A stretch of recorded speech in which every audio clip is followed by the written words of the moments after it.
Topic है आज का कि जो आपकी शादी होती है, चाहे वो लव मैरिज हो या फिर अरेंज हो, अगर उन दोनों शादी को मैं अनकन्वेंशनल कह दूं तो उससे आप क्या समझेंगे। तो आज का जो टॉपिक है वो मैरिज अनकन्वेंशनल नेचर की बात होने वाली है कि क्या आपकी मैरिज जो है वो अनकन्वेंशनल होगी, क्या चांसेस होते हैं। तो चांसेस की बात यहाँ पे हो रही है, तो इस वीडियो को अंत तक देखिए क्योंकि बहुत कुछ इसमें सीखने वाला है।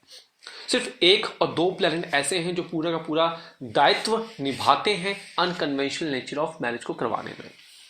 तो क्या अनकन्वेंशनल नेचर से आप समझते हैं लव मैरिज करना? जी हाँ, ये भी एक लव मैरिज जो है अनकन्वेंशनल टाइप का है।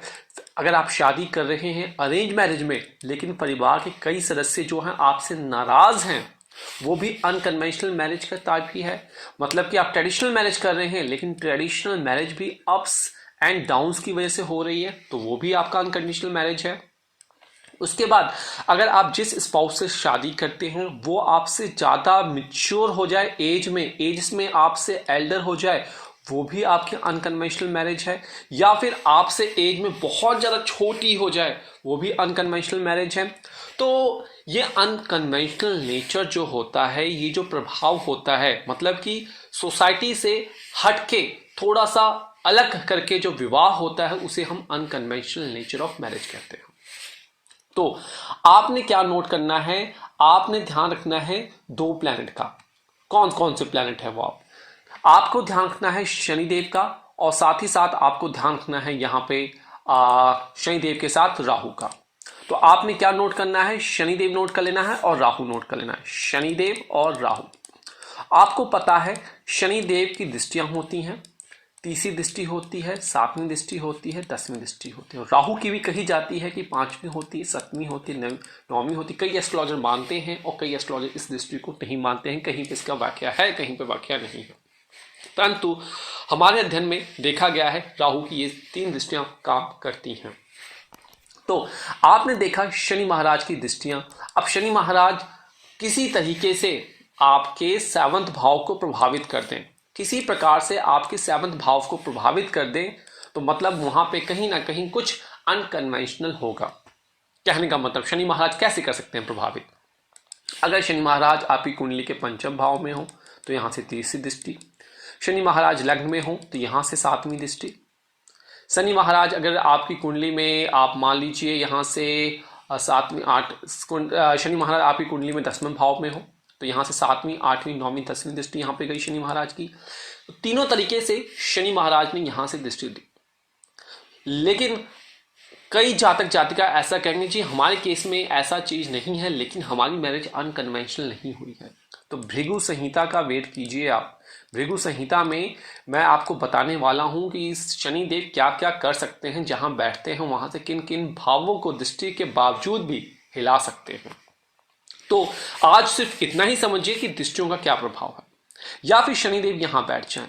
तो ये जो केसेस होती हैं ये अनकन्वेंशनल मैरिज को प्रोमिनेंट करते हैं, ये आप समझ गए। साथ ही साथ अगर आपकी कुंडली में कहीं ना कहीं जो राहु देव हैं, राहु, अब शनि को यहां से हटा दीजिए, शनि को मान लीजिए मैंने यहां से हटा दिया, शनि नहीं है, अब मैं राहु को लेकर चलता हूं। तो राहु मान लीजिए आपकी कुंडली में बैठे हुए हैं लग्न में, या फिर आपकी कुंडली के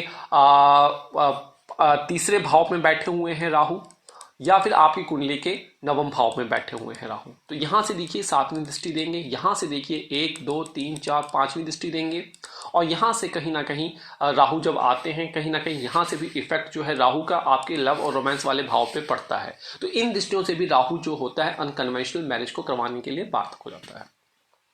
तो अब क्या, अब हम देख लें अगर इन दोनों की युति ही आपकी 7वें भाव में आ जाए किसी ना किसी प्रकार से, तो क्या होगा। मतलब कि अगर आपकी कुंडली में राहु और शनि का जो पैक है, राहु और शनि दोनों एक साथ, तो इसको एक वर्ड कहते हैं श्रापित दोष। इसे हम श्रापित दोष कहते हैं। इस दोष की वजह से शादी, एंगेजमेंट होते होते टूट जाती है, लास्ट स्टेज पे एंगेजमेंट बातें बनती बनती टूट जाती है, सारी बात, सारी रिसेप्शन, सारी इवेंट्स हो जाने के बाद भी मैरिज टूट जाती है। ये अनकन्वेंशनल टाइप ही है। और कहीं ना कहीं आप लव मैरिज के लिए जिद करते हैं, घर के अगेंस्ट चले जाते हैं, भाग के शादी कर लेते हैं, कोर्ट में शादी कर लेते हैं, तो कहीं ना कहीं ये भी आपका शनि और राहु की जो युति है, जो हम श्रापित दोष कहते हैं, आपकी कुंडली के सप्तम भाव में बन जाए। आपकी कुंडली के सप्तम भाव में अगर श्रापित दोष बन जाए, या फिर श्रापित दोष का इफेक्ट राहु और शनि आपकी कुंडली के, सीधे सीधे समझने की बात है, लग्न में बैठे सप्तम दृष्टि डाल दें, या फिर राहु और शनि यहां पे बैठे कंबाइंड दृष्टि यहां पे पड़ जाए, तब भी आपकी कुंडली में अनकन्वेंशनल नेचर ऑफ मैरिज होती है। और ये इवेंट कब होते हैं? तभी होते हैं जब इन दोनों की दशा, अंतरदशा या गोचर में ये दोनों किसी न किसी प्रकार से सप्तम भाव से संबंध बना लें। इसको आप नोट करके चलिए। आगे बात करते हैं हम। आगे चलने से पहले मैं आपको बोलना चाहूँगा कि अब आप हमसे कोरा पे भी जुड़ सकते हैं, साथ ही साथ आप इंस्टाग्राम, फेसबुक, ट्विटर से भी हमसे सहयोग प्राप्त कर सकते हैं। अपना चार्ट वहाँ पे फ्री में शेयर कर दीजिए, समय आने पर आपको रिप्लाई किया जाएगा। कृपया पेशेंस बना के वहाँ पे रखें। और किसी प्रकार की पर्सनल सहायता चाहिए तो आपके पास हमारी ऐप, हमारी वेबसाइट और बहुत सारे सोशल मीडिया पे हम अवेलेबल हैं। आप वहाँ से हमसे रिक्वेस्ट कर सकते हैं। तो आपने ये देखा। अब आपने देखा होगा कि पिछले हफ्ते कुछ महीनों में हमने नक्षत्र सीरीज भी शुरू की है। जिन्होंने नहीं देखा है, नक्षत्र को देख लीजिए, क्योंकि बहुत ही आसान तरीके से बताया हुआ है। नक्षत्र एक तरीके का मदरबोर्ड है, पूरी की पूरी कैलकुलेशन चेंज करने की एबिलिटी इसमें रखता है।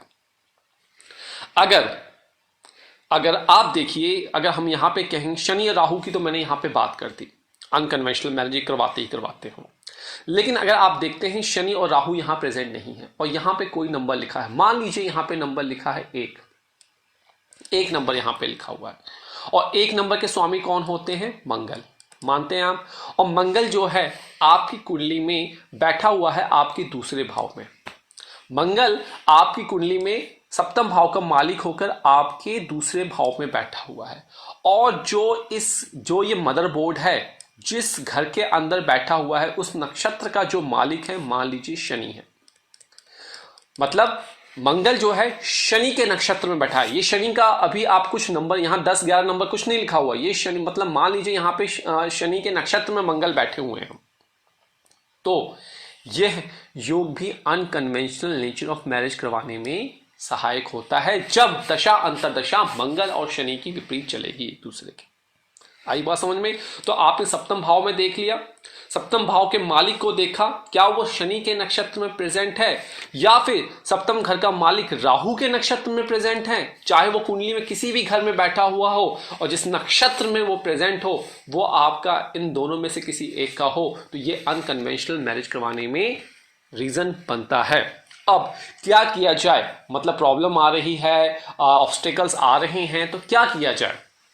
तो देखिए, आपको क्या करना है, शनि देव के लिए और राहु देव के लिए दोनों का एक ही उपाय है कि आप सिंपल उपाय कीजिए, कहीं जाने की जरूरत नहीं है। घर में आप एक दिया लीजिए मिट्टी का, जो दिवाली के दिन जलाते हैं, सरसों का तेल डालिए और उसमें आप या तो काले रंग की यहाँ पे आप चाय की पत्ती डाल सकते हैं या माह की दाल डाल सकते हैं थोड़ा सा, और उसमें अपनी शक्ल देख लीजिए और अपनी प्रॉब्लम को याद कीजिए। और शनि या तो इस दीपक को घर के बाहर जला दीजिए, मंदिर में आपको जलाना है, उसके बाद घर के बाहर आपको रख देना है, क्योंकि धुआं होता है इससे। इसके धुएं से अगर आपको कोई प्रॉब्लम नहीं है तो घर में रख सकते हैं, नहीं तो अगर आपको सांस लेने में दिक्कत आ रही है तो घर से बाहर आप रख सकते हैं। एक केस ये हो गया। दूसरा, या तो आप इस शनि मंदिर में जाकर ये कार्य कीजिए, नियमित ये कार्य करिए। अगर आपकी कुंडली में इस तरीके की चीज आपके लग्न चार्ट में दिखने को मिल रही है तो आपको ये उपाय करना चाहिए। सोने पे सुहागे की तरह ये कार्य आपके लिए करेगा।